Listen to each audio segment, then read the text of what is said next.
धन्वंतरी आपणावर सदैव प्रसन्न असू दे. निरामय आरोग्यदायी जीवन आपणास लाभो. धनवर्षाव आपल्याकडे अखंडित हो. ही दिवाळी आपणास व आपल्या कुटुंबास आनंदाची आणि भरभराटीची जावो. तुम्हा सर्वांना धनत्रयोदशीच्या खूप साऱ्या शुभेच्छा. नमस्कार सर्वांना.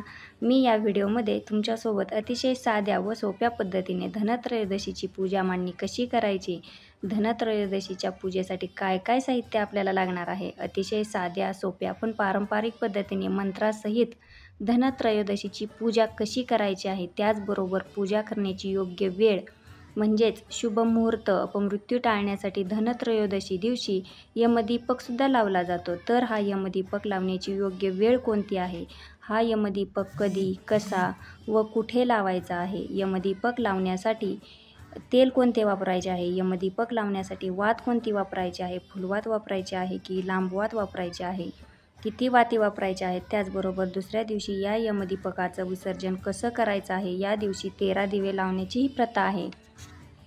तर हे 13 दिवे कधी, कसे, कुठे लावायचे आहेत, अशी सगळी माहिती मी तुमच्यासोबत शेअर करणार आहे. त्यामुळे हा व्हिडिओ पूर्ण व शेवटपर्यंत नक्की बघा.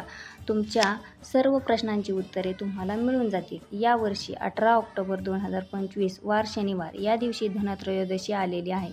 या दिवशी धन्वंतरी देवतेची पूजा केली जाते. त्याचबरोबर माता लक्ष्मीचं, भगवान कुबेरांचं व धनधान्यांचं सुद्धा पूजन केलं जातं.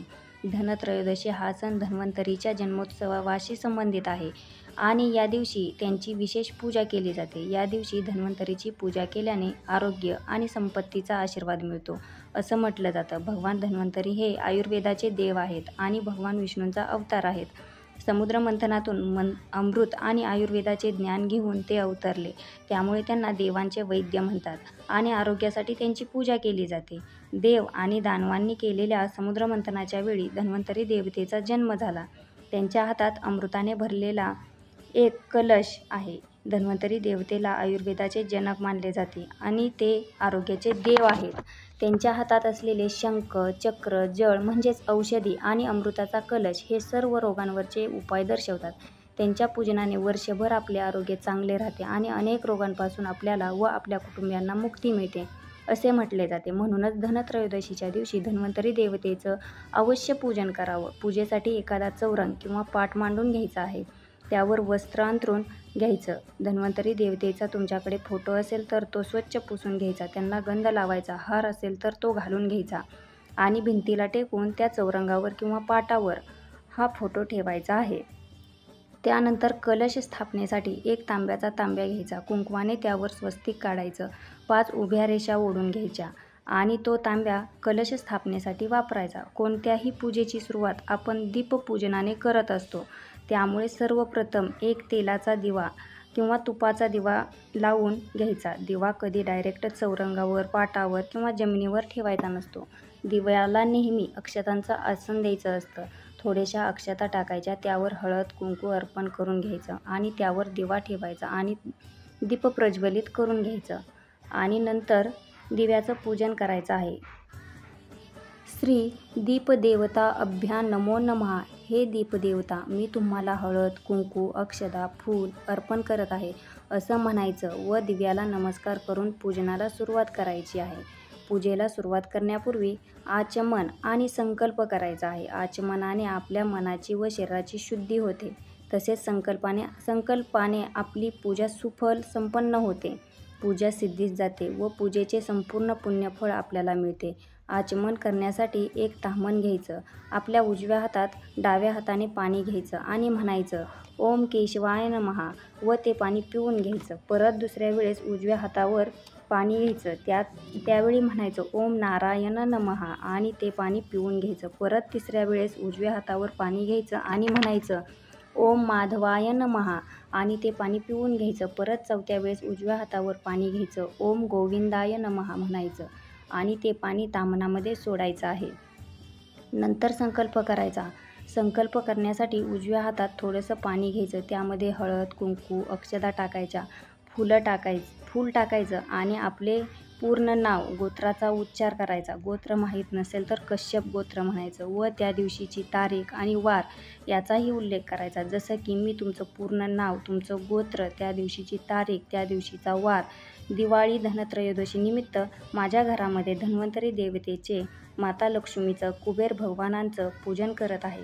मला व माझ्या परिवाराला उत्तम आरोग्य व दीर्घायुष्य लाभावं, तसेच माता लक्ष्मीची, भगवान कुबेरांची आमच्यावर कृपा होऊन आमच्या घरात सुखशांती, समृद्धी, ऐश्वर्य, कुटुंबामध्ये एकोपा नांदावा यासाठी ही पूजा करत आहे आणि हातातलं पाणी तामनामध्ये सोडायचं आहे.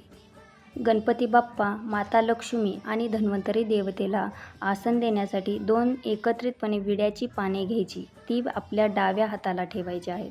परत 2 पाने घ्यायची, ती मध्यभागी ठेवायची. परत 2 पाने घ्यायची, ती आपल्या उजव्या हाताला ठेवायची आहेत.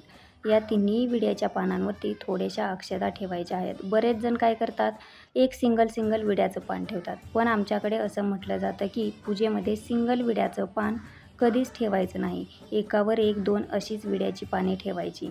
जी आपल्या डाव्या हाताला विड्याची पाने आहेत त्यावर गणपती बाप्पांची मूर्ती ठेवायची. जे मधले विड्याचे पान आहे त्यावर माता लक्ष्मींची मूर्ती असेल तर ती ठेवायची किंवा श्रीयंत्र असेल तर ते ठेवायचं. आणि आपल्या उजव्या हाताला जी विड्याची पाने आहेत त्यावर धन्वंतरी देवता स्वरूप एक सुपारी ठेवायची आहे.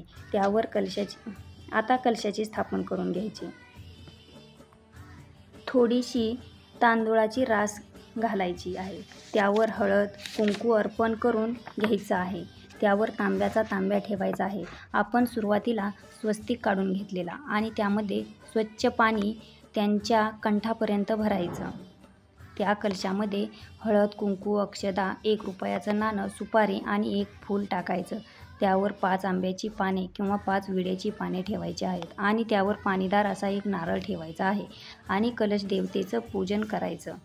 श्री कलश देवत अभ्यो नमः. हे कलश देवता, मी तुम्हाला हळद कुंकू अक्षदा फूल अर्पण करत आहे असं म्हणून नमस्कार करायचा आहे. त्यानंतर एक ताम्हण घ्यायचं, स्वच्छ पाणी घ्यायचं, दूध किंवा पंचामृत घ्यायचं आहे. त्या ताम्हणामध्ये थोड्याशा अक्षदा ठेवायच्या आणि त्यावर गणपती बाप्पाची मूर्ती ठेवायची आहे. गणपती बाप्पाच्या मूर्तीवर सुरुवातीला स्वच्छ पाण्याने, त्यानंतर पंचामृताने आणि परत स्वच्छ पाण्याने अभिषेक करायचा आहे. गणपती बाप्पाच्या मूर्तीवर अभिषेक करताना ओम गण गणपतेय नमः, ओम गण गणपतेय नमः हा मंत्र तुम्ही म्हणू शकता किंवा गणपती स्तोत्र म्हणून अभिषेक करा किंवा गणपती अथर्वशीर्ष म्हणून तुम्ही अभिषेक केला तरीसुद्धा चालू शकते. अभिषेक झाल्यानंतर गणपती बाप्पाची मूर्ती उचलायची, स्वच्छ पुसून घ्यायची, त्या विड्याच्या पानांवर ठेवायची आणि पूजन करायचे. श्री महागणपते नमः. हे गणपती बाप्पा, मी तुम्हाला हळद कुंकू अक्षदा अर्पण करत आहे. त्यानंतर 1 फूल अर्पण करायचं. गणपती बाप्पांना धूप दीप ओवाळून घ्यायचा आहे आणि गणपती बाप्पांना नमस्कार करून घ्यायचा.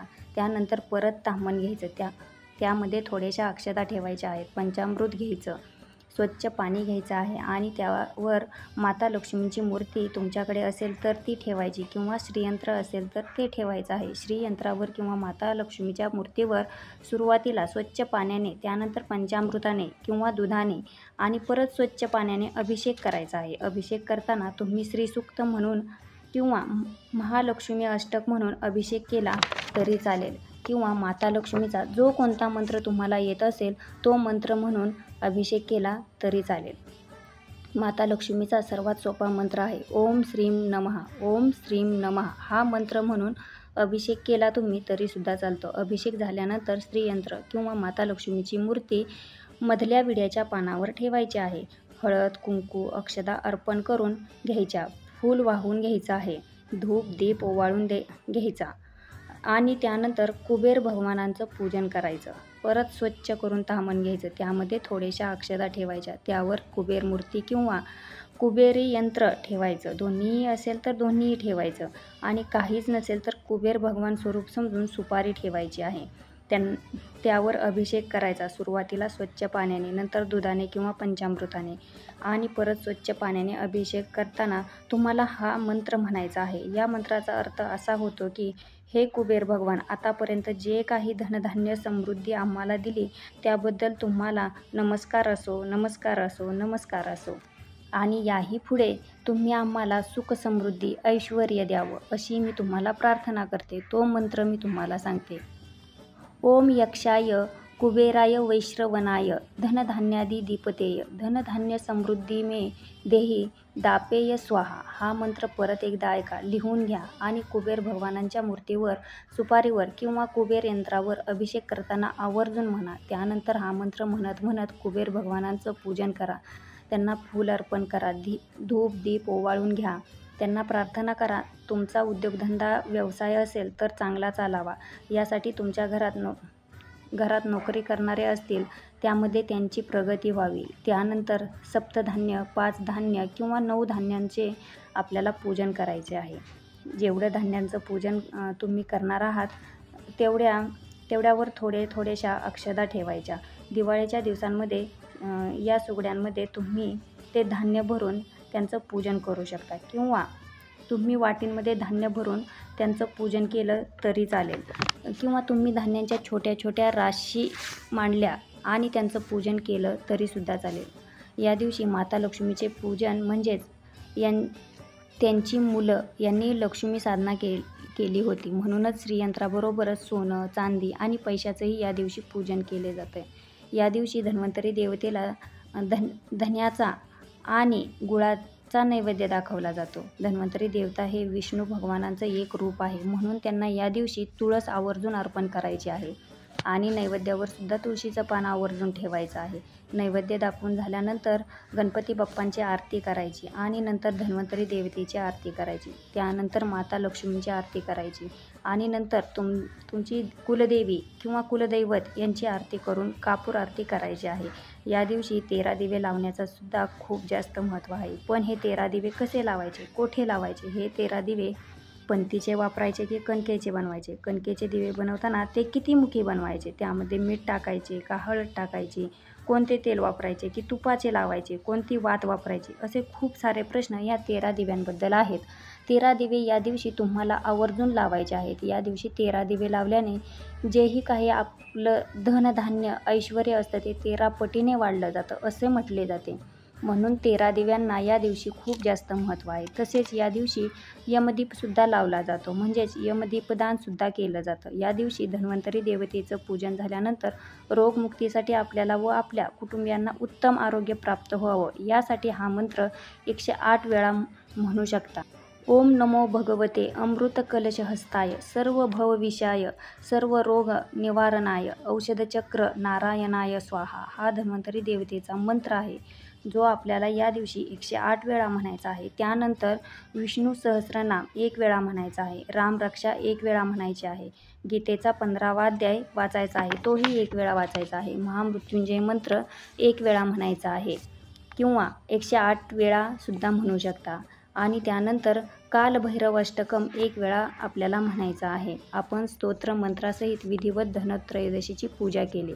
आणि हो, धनत्रयोदशीची पूजा झाल्यानंतर या सर्व सेवा आपण करतो, त्याचवेळी खऱ्या अर्थाने आपलं धनत्रयोदशीचं पूजन पूर्ण होते. मी आशा करते तुम्हाला धनत्रयोदशीच्या पूजेची माहिती मिळाली असेल. पुन्हा एकदा तुम्हा सर्वांना धनत्रयोदशीच्या खूप साऱ्या शुभेच्छा. धन्यवाद.